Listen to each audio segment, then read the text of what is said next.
Seorang pengendara motor terkapar di jalan umum Denpasar, Gilimanuk, Kelurahan Banjar Tengah, Kecamatan Negara, Kabupaten Jemberane usai menabrak mobil Daihatsu Sigra, Senin 1 Januari.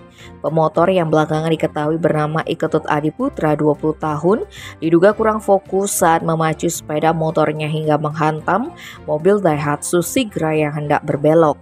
Berdasarkan data yang diperoleh dari Satlantas Polres Jemberane, kecelakaan berawal saat pengendara motor asal Kelurahan Baler, Bale Agung melintas dari arah Denpasar menuju Gilimanuk. Setibanya di lokasi kejadian, pengendara motor tidak memperhatikan kendaraan Daihatsu Sigra yang hendak berbelok di depannya sehingga terjadi tabrakan. Tim Bali Express melaporkan.